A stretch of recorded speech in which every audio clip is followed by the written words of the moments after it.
Welcome back, Must Know People. It's John Ryan with you today. A special guest that we've been trying to hook up with for about the last couple of months, but his schedule is a little bit crazy.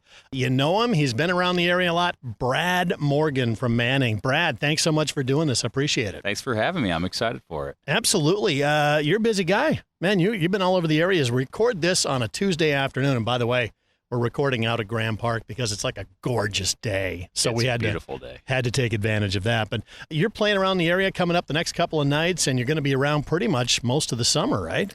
Yeah, I'm in Charles City, Iowa tomorrow night, and Audubon, Iowa Thursday night, and then Holstein, Iowa on Friday night. And then all summer, just kind of around Iowa, around the Midwest. It's the crazy season, right? Yeah, definitely. It's the fun time of year for you, I assume. This, I mean, to compare to farming around here, this is like the harvest season here. You gotta go, and get it while it's hot. So. Yeah, absolutely. So speaking of that, you grew up in Manning. So let's kind of dive in right there and start with where you grew up. Shockingly, there's not a lot of information on you online about your background. It just says you grew up on a farm near Manning. So give me the background. Put some color in there. Yeah. So I grew up right between Manning and Templeton on a farm. Went to Manning, or IKM Manning now. But you were a bulldog. I was a bulldog, and then my junior year was the first year of the Wolves. Okay. So I got a little bit of both there. But yeah, I was, band, choir, some sports, stuff like that. And yeah, I mean, grew up pretty normal. Just loved music and started playing guitar junior high or high school and singing. And by the end of high school, I was out playing at anything I could play, birthday parties, bonfires, probably some bars. I had to fib about my age to get into play and stuff like that. So, yeah, I mean, Manning and Carroll County in itself, we're sitting here in Graham Park. One of my first shows with my high school garage band was right over here at the band shell. So, very cool. Carroll County and Manning, I feel like had a big part in shaping me and who I am. You must have took to the guitar like right away. If you were confident enough to play shows that early. Yeah, it was one of those things where, fifth, sixth grade, I was like, well, I'm going to be a pro football player. I think that's what I'm going to do. It's easy, you just get to play football all day. Yeah. And then, get a guitar for Christmas, and it's like, oh, no, this is what I'm going to do now, and it turned out to be a good decision because I was about 135 pounds in high school and not as good at football as I wanted to be. So, but yeah, it was one of those things where the guitar just felt right, and singing was something I'd always done. And it was one of the only things where I'd do something and everyone was like, hey, that's not bad. Yeah. So, Were you self-taught?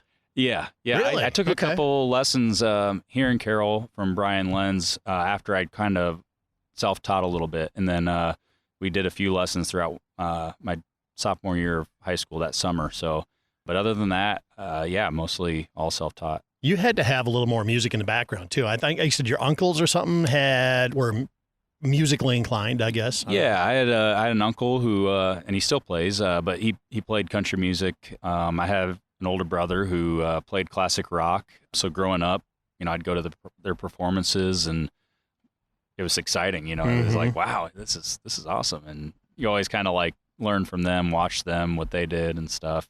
What was the first song you learned? I'm trying to think here. It's probably like Smoke on the Water, like guitar, Smoke on the Water. The first one I could sing and play, that was probably like a Johnny Cash song or something, maybe Folsom Prison Blues. It's hard to think back. That's been a while. Yeah. Was your first band a country band? No. We sang AC/DC in Boston. Yeah. Tell me you were the lead singer. I was. Yeah, my voice was a little different back then. But singing AC/DC in junior high. Yep. Gotta love that. So whatever happened to those guys? You ever stay in touch with them? They're still around here. Yeah, they're all good dudes. And still keep in touch with a few of them. So at what point did you say, I want to do this for a living? I remember. Was it at like a show that you had and went, oh man, I am addicted to this? Well, I think just playing guitar and stuff, learning guitar, that was like a moment where even before I could play guitar, I would sing and stuff. And I knew there was something about it that clicked with me. And definitely, I remember like a junior high careers class we had, and you had to pick a career or whatever. And I picked entertainer, and I had this like little cutout board with Kenny Chesney and AC/DC and all these bands, and like, oh yeah, that's not on our list of careers. And I was so disappointed. I was like, well, but that's what I want to do. But it was early on. It was early when I started picking around the guitar and singing that I realized that, yeah, this is it. Nashville, when did that come in the scene? Were you like, even in junior high, like, I mean, if you're going to be in music, that's kind of the place to be, right? Yeah, I mean, it's one of the places to be. In this day and age, not so much with the internet, and you can pretty much be anywhere and do music. But back in that time, yeah, if you wanted to do anything greater than playing in a bar, it was like, okay, move to Nashville or LA or New York or whatever. And so I remember probably like junior high-ish, I was like, oh, I'm going to move to Nashville. And it was just something I said, it was like, and just kind of gauge people. And everyone's like, oh, are you sure? That's a long ways. And it wasn't until I started playing all these, opening acts for bigger artists that were like, man, move to Nashville. You need to move to Nashville. And there's one in particular, Chris Cagle. I remember he pulled me aside. Yeah. We opened for him, and he was like, hey, you've been opening for us a lot around here. You need to spread your wings a little bit. Like you go down there, work your butt off, and that's what it takes. And that was kind of the first moment that put that seed in my mind that, yeah, maybe I do. And about a year later, I saved up money and made the decision to go down. Coming from Iowa, did that have any advantage for you growing up in the Midwest? I don't know. Does it pay off when you get somewhere else? I think so. I mean, I think there's a certain set of values around here, the work ethic and just respect for people. And I mean, I'm not saying that nobody else anywhere in the world or country has those values, but, it was definitely ingrained in me at a young age here. And I think that's helped a lot. Just, maintaining good relationships and doing what you say you'll do and working hard. Mom and dad probably had to be on board with you going to Nashville that early. A little bit. I mean, I was out of college at that. I was probably 20, 21 years, 22 years so old. You were not straight out of high school going, but Mom, Dad, I'm packing up the car and I'm leaving. I think they were still kind of like, oh, are you sure? Are you sure? Mm-hmm. But I mean, it's great now. They love coming down and visiting and get down there a few times a year. Got a free place to stay now. Yeah, that's right. So what was the first place in Nashville? I mean, I'm assuming probably pretty modest. Yeah. Well, actually, I had a friend who, had a friend who was like, hey, I got this guy. He lives right along Old Hickory Lake in this huge house. He doesn't really he's not looking for a roommate, but he would need you take one temporarily. And so I reached out to him. He was actually Martina McBride's merch guy. And we met up when I went down there just to check things out. We hit it off. And so the first 6 months I lived with him and lived right along this lake. And it was about the most, everyone talks about a cruddy apartment or whatever. And here I am like in a lake house. It was kind of a downgrade to move into my actual house that I ended up living in. But. So, yeah, tell me about those first few experiences in Nashville. Was it eye-opening for you right away? Or was it like, I'm going to take a little while to get settled in? It was definitely I went down there with the mindset of I'm going to learn, it's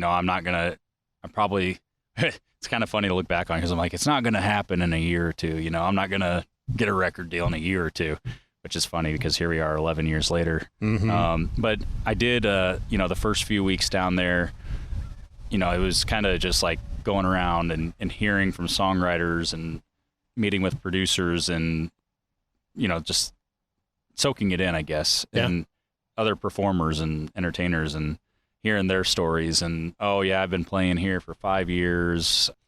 Here's what you got to do to get booked here. And other people, oh, don't play that place or whatever. And then like, oh, yeah, you should be songwriting. You write this many songs. And it was just kind of like, whoa, overwhelming. Yeah. And I remember my roommate at the time took me to meet Mark Hively, who was Martina McBride's tour manager. And, I played at a little party at his house and we started working together. He was managing me and we went around to some record labels all within like the first 4 months of living down there. So things were happening fast. They were, and maybe a little too fast for me. I didn't understand the business. I didn't understand, it was just kind of over my head. I was shy. I didn't know how to talk to, I was very quiet and reserved. And I think at that point in time is probably the wrong time, and maybe that's a good thing. Who knows? But, he was taking me around and meeting and, publishers and labels and stuff like that. And Yeah, it all just happened so fast. A lot goes into that. So what did you learn that you needed to get better at? Well, I think it was more just, being myself. I think, you went into those things and you're like, well, I need to be like Jason Aldean, or I need to be like Luke Bryan. And then you realize there's already a Jason Aldean, there's already a Luke Bryan. Nobody's looking for that. And, I think it all kind of ended up being a blessing too, because in this day and age, you can have your own career. You don't need a label or a booking agency. It can help, but at this point I get to make my own schedule, release the music I want to release. And so I look at it as a blessing in a sense. So you put a lot of stock in yourself at that point, because you're one guy, you're a singer, you're a songwriter. You better have your own material, because probably nobody's writing for you, right? Yeah. I mean, you could find some songwriters and cut some of their music, but for me personally, I've always liked when an artist writes the song and releases it, and not saying that anybody's wrong for doing it the other way. In fact, my song Plan B is for Beer was written by my producer. And at the time I was like, that's a fun song. So, but I've always kind of taken pride in writing or co-writing my own material. Plan B is for beer. Plan C is for cold beer. Plan D is for damn cold beer. Plan E is for everybody here. So things didn't go your way, no worries, everything's gonna be okay. You'll forget all about Plan A. Plan B is for beer. Who do you think out there is a great writer, somebody you look up to? Oh, there's so many. Would it be people that we know, or is it people behind the scenes? Well, there's a lot of people behind the scenes. It's hard to say, because I like different songwriters for different reasons. There's some people that just rip your heart out. There's some people that they can just come up with a fun kind of, nifty line that turns into a fun, quirky song or whatever. And, and then you'll bring an idea to the table with some hit songwriter, and they'll take that idea and just blow it up, expand it, and make it even better. For example, I used to write with Gerald Smith, who his biggest hit was probably What Part of No Don't You Understand for Lori Morgan. He had cuts from George Strait and George Jones and you name it, Colin Ray. And I used to write with him pretty frequently, and I learned a lot from him. Learned a lot from my producer, who he plays for Martina McBride now, but used to play for Clay Walker, and so he was, very ingrained in all the songwriting process in Nashville and how it all worked. And so I learned a lot from people like that, who you think you're onto something, and they can take it and make it even better. Your first songs that you wrote, take a look at them now, and you're probably thinking, okay, I had a long way to go there, but how do you even start to write a song? If somebody's out there listening right now going, man, I'd love to do something like that, how do you even begin?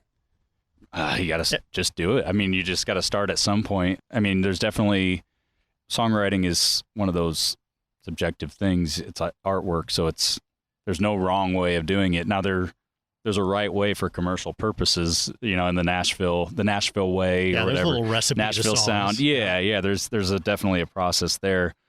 But if you're just doing it for your own enjoyment, just go for it. And that's how I started it. I just, I knew a few chords, and now looking back at those lyrics, I think, what was I even writing? This is, it's like, well, I got to rhyme this with something, so let's just throw that word in there. And it wasn't very thought out. You look back on that stuff, but definitely, some of my early stuff I wrote in Nashville, I wrote with people who were established songwriters, so, and had been in the business for a while. So, they kind of steered me in the right direction. And what came first, the music or the lyrics to you? I think usually, probably earlier on, it was more of the music. And then lately, the last 10 years or so, it's been more hooks. I get a hook. For example, the song Grain of Salt that I released, when we wrote that, we were just looking up idioms, and all of a sudden, Grain of Salt popped up. Stress is overrated. That's what he said to me as we were sitting at a beach bar on my break from reality. I told him of my problems I was facing in my life, how I just got fired, I'm so mentally tired, and how I'm fighting with my wife. And he said, Just take strawberries or limes, you put them in a blender with some ice. Listen close to my advice. Blend the bitter and the sweet, and don't take things so seriously, 'cause you are just worrying to a fault.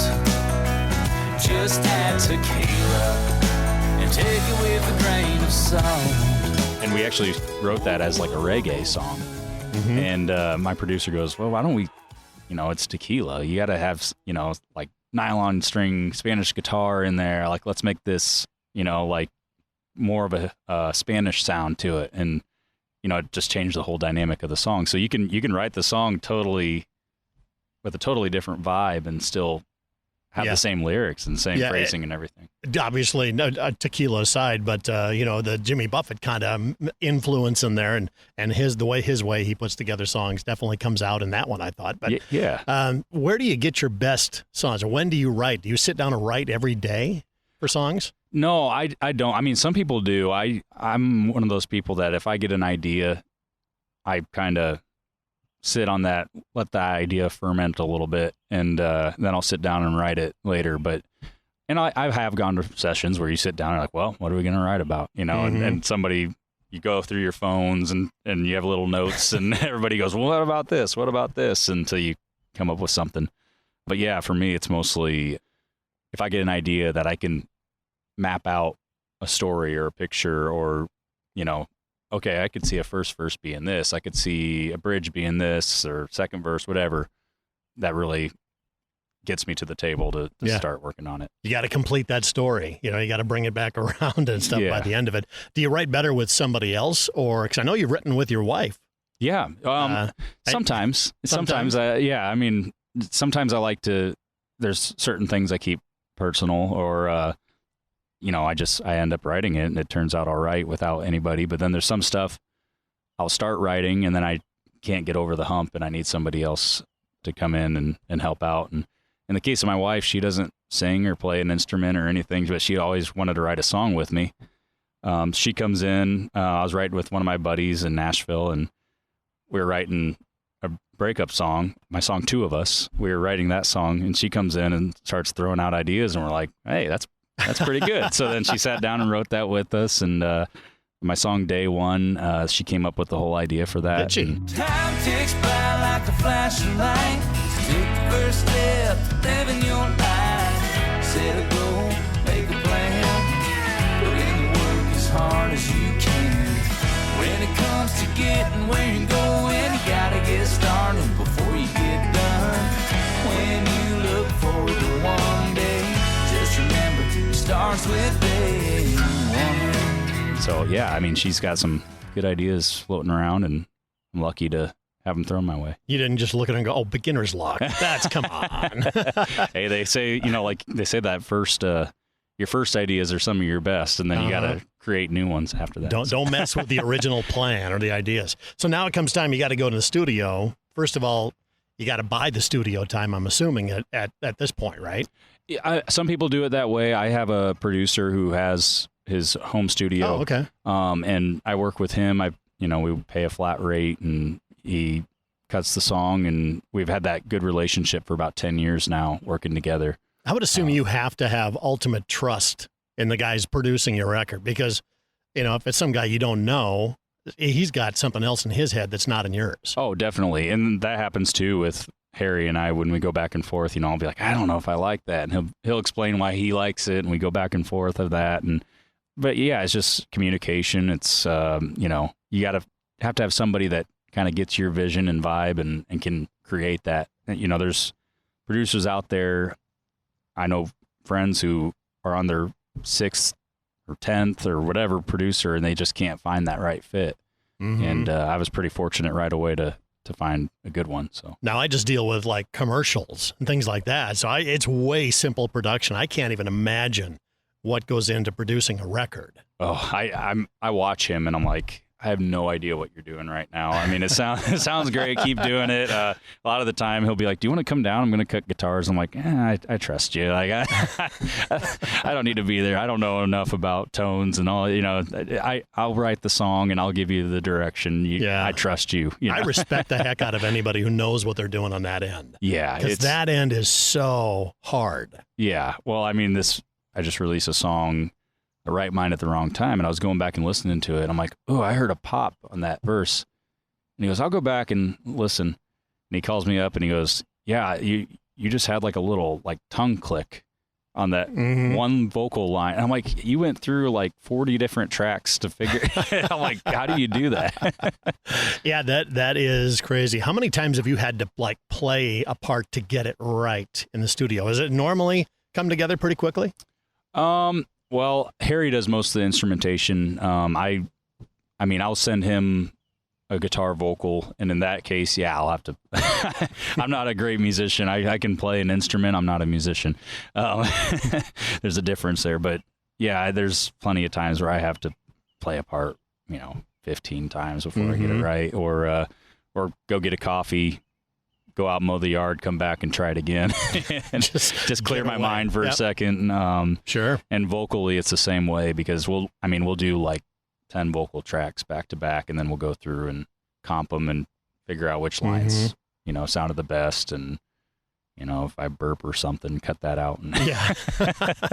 All those little flaws, those little tiny mistakes, because it really does you need a perfect take. Yeah. And I'm assuming he doesn't just like mix and match every single thing, but to a certain extent they do. But it's got to be a pretty clean take. Yeah. Yeah. I mean, it takes a good musician and a trained vocalist, and, and then you can do a few different takes, and if there's mistakes, you can cut and paste, and it's a lot easier than when you used to have to cut the tape physically and glue it back together. Yeah.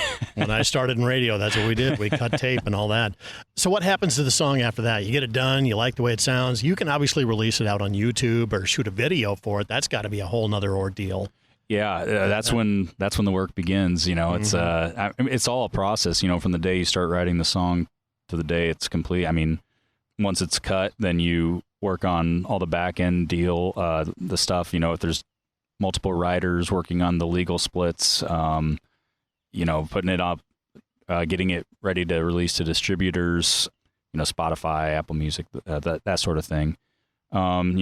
Pitching to radio and getting artwork done, and it's a lot of work on the back end just to get a song out there. And then, like I said, that's when the real work begins. Is the song's out there, now what? It's like, who are you going to promote to? And that's what makes this day and age so hard, because you used to just go out on a tour and sell CDs and that was it. But now it's like, it's got to be the complete package ready to go. Yeah, exactly. So I did notice some familiar faces in your most recent video. Oh, yeah, The song Going Down. It's gonna get ready about 9:30. Get yourself ready for a damn good time. Well, the weekend's here, time to live it up. Get those hands in the air and some drink in your cup. Throw on the tunes, move along to the beat. Get your body moving from your head to your feet. The poor old world won't know what happened when it spins back around. It's about to be a good time, hold on tight. The sun ain't the only thing going down. I recognize some people that used to be from here in Carroll. Oh, yeah. Did you shoot that down in Nashville? We did, yeah. I know who you're talking about. Chris. Yeah, that's right. Chris Eglin. Yeah, Pizza Ranch was a proud sponsor of our music video. He was front and center a whole bunch. Yeah, he brought out some cactus bread and my wife's favorite, and so we were all full and happy. Yeah, that was really cool. I love that when I saw that. So how big of a pain is it to shoot a video? It's probably worse than recording, isn't it? I mean, it's a process too, but I kind of find joy in it. It's fun. I mean, it's a long day by the time it's done, but it's kind of fun to create. You're creating the vision that you had in your head for that song a lot of the time. Like, what were you thinking when you wrote that song? And that's trying to portray that the best you can through a music video. Yeah, that's where it all kind of comes together. It's got to tell a story too. It's got to match with the song and all that. So how long have you been on like video shoots to the point where you're like, oh, just use whatever? I've worked with some pretty good people. So and you know, it's kind of I'm kind of like that where if I'm doing like a 20th take, I'm like, okay, I think we got it. But I get why we're doing more takes, you know. So it's been pretty good. Like the people I've worked with have been pretty prompt and pretty like get to the point and let's do this and get in, get out and make it easy. So videos or just recording? Which one would you rather do?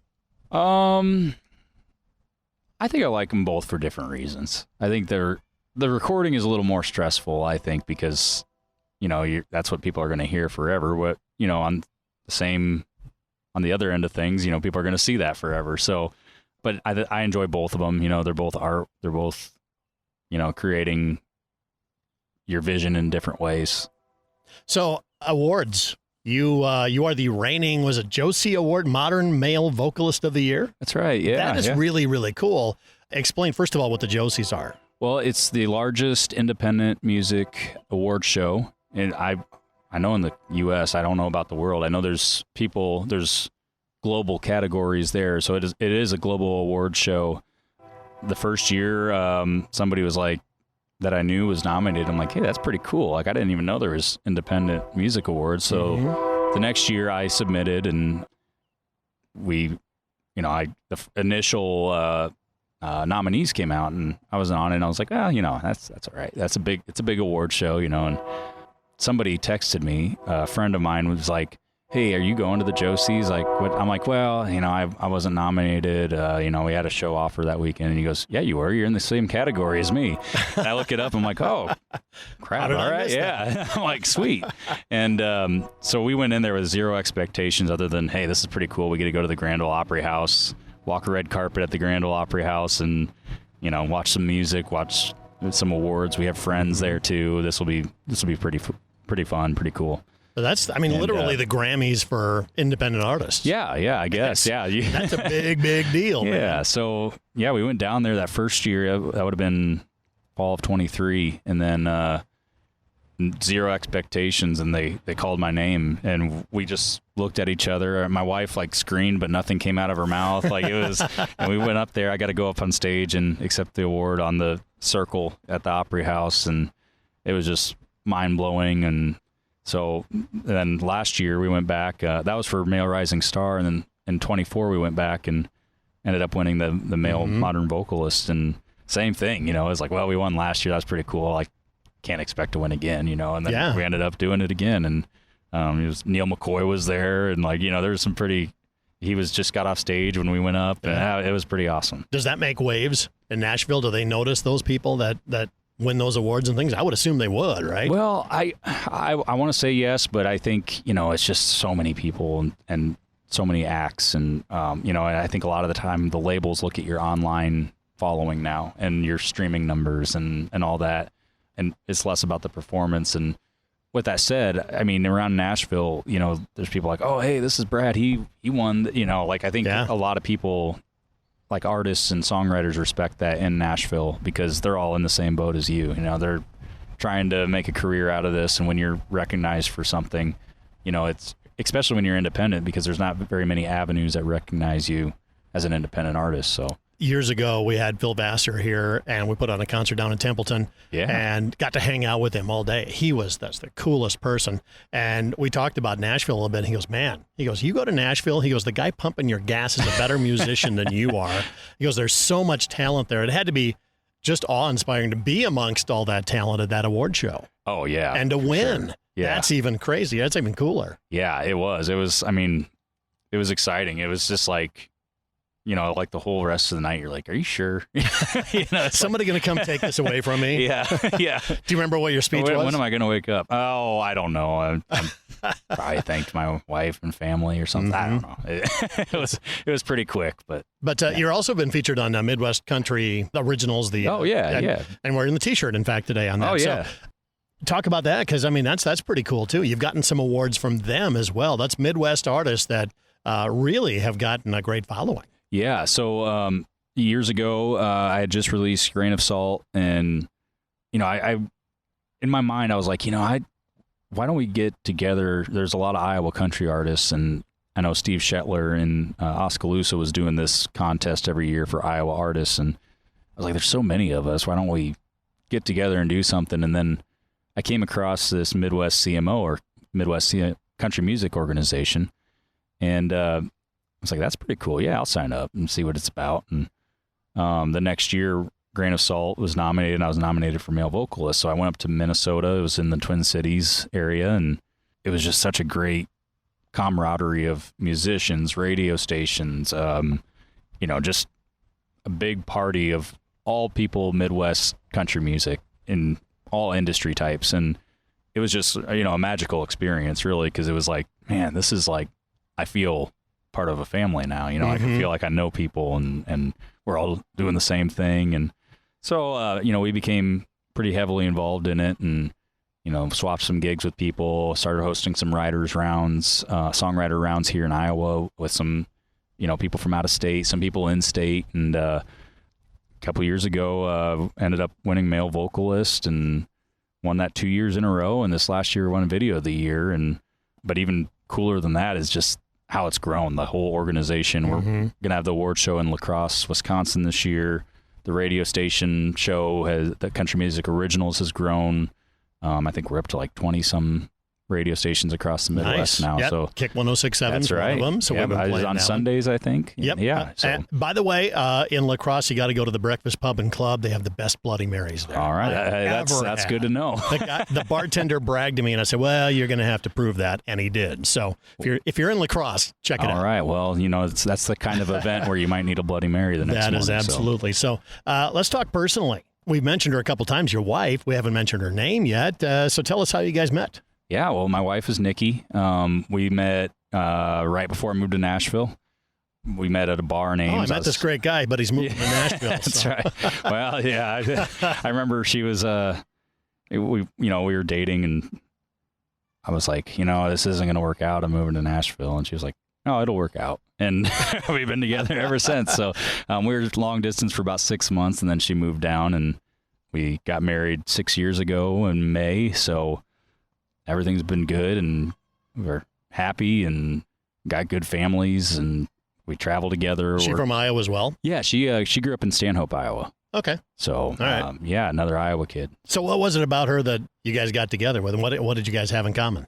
I think, we were just kind of back and forth, like, she wasn't like, oh, hey, she was, like kind of take it or leave it kind of mentality. Were you playing gigs at that time? Yeah. So she was just kind of like, I don't know what the word to explain it, but I don't know. We just kind of BS'd each other a lot, and it was kind of just like a weird way of flirting, I guess, through insults. So, but no, she's a great girl, and lucky guy. So does she travel with you all the time?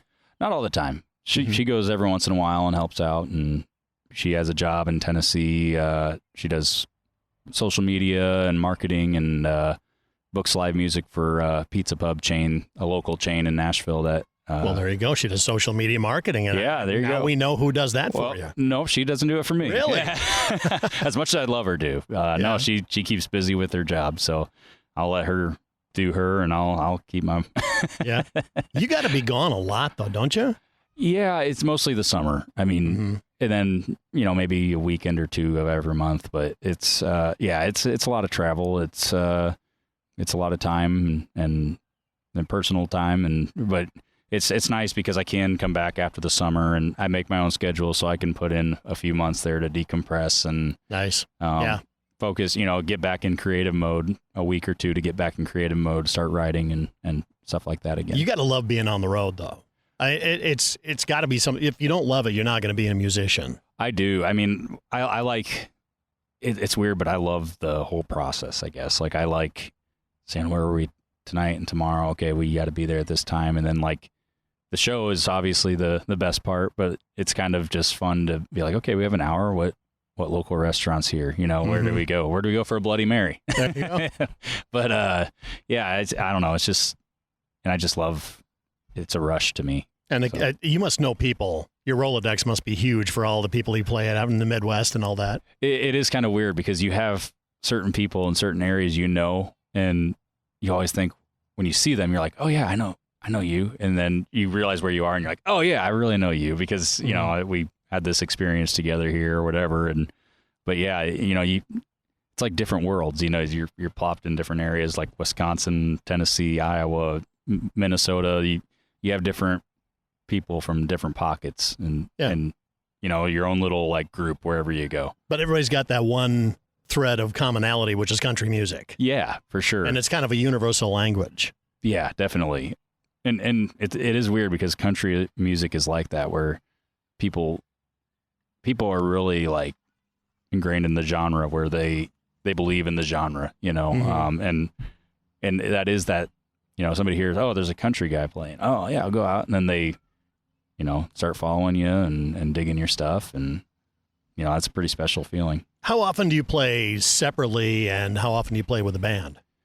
I'd say it's a healthy mix. For example, this summer, I think it's about half and half, maybe a little more band towards the band side. Don't you got to feel like you're jumping universes there a little bit? A little bit, but, you know, I have the same core songs, and it's a different vibe acoustic than it is with the band. The band's a little more higher energy and a lot more work. It's a lot more setup and tear down and traveling. But band shows are mostly weekends typically, and then I do a lot of solo shows during the week. So the band that you have, are they kind of just dedicated towards you, or do they go out and play others? They play in multiple bands at one time? Yeah, a lot of the musicians play in multiple bands. And while I have a pretty consistent group, you know, we do have a few different musicians at each instrument of people I have trusted and played with, and they all know the set. They're all great. I do have kind of I don't want to say A-list because they're all great musicians, but the people I'm used to playing with the most that are kind of my typical band. But we do have people that kind of fill in because, you know, everybody has lives and they can't do everything every show. So would you rather play in a bar, or would you rather play outside like a street venue or a park or something like this? It depends. I mean, it all depends on the show. You know, sometimes you get really excited for a show and you think this is going to be great, and it's kind of like, oh, that's not what I expected. You know, I expected it to be a little crazier than that or whatever, and then you play something where you're like, I don't know what this is going to be like, and you're like, wow, that was awesome. You know, that was crazy. So it's hard to say. I mean, there are some shows, you know, anywhere around home I get excited for.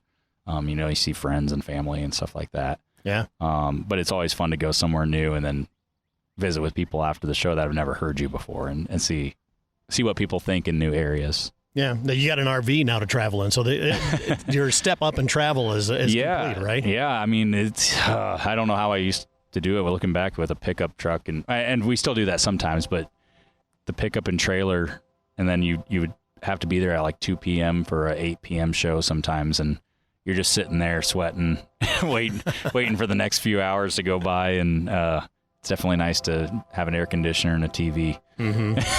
What do you do on a day off when you don't have a show and you're out on the road? I mean, how do you kill time? Oh, I mean, find something to do. If it's somewhere around here, I'll you know, go visit family or hang out with my parents or my wife's family or whatever.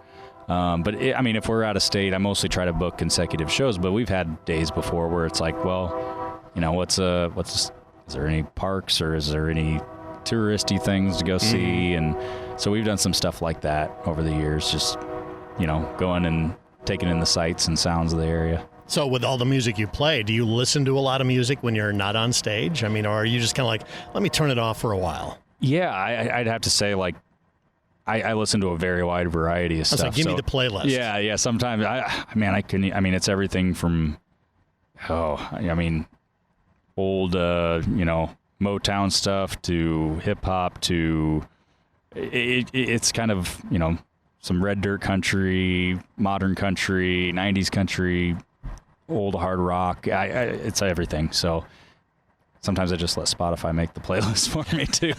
And it's kind of interesting because I do listen to so much variety that you might be listening to a playlist that's like really upbeat, and then all of a sudden it's like, whoa, where did that come from? You know? Do you have like a bunch of people you know that are like super talented that, man, these guys could be big time as well? Oh yeah, for sure. Especially with the Midwest CMO, I have a lot of friends that have acts in Iowa and, you know, the surrounding states that I'm like, and definitely in Nashville. There's so many in Nashville, but Can you drop some names for us? Give us a little Spotify playlist that people need to look up. Well, I don't know about playlists, but some artists locally, Corey Waller and the Wicked Things are good friends of mine. Yeah. In Nashville, I have a buddy, Scott Levi Jones. He's got some really fun I've written with him quite a bit. My song Beer Disappears, and two of us I wrote with him. But he's got some just kind of fun, quirky stuff I really enjoy. But yeah, I mean, I have a buddy, Aaron Simmons, I think he's gonna drop a song we co-wrote this year down in Nashville. He's from Minnesota, but he lives in Nashville. Mm-hmm.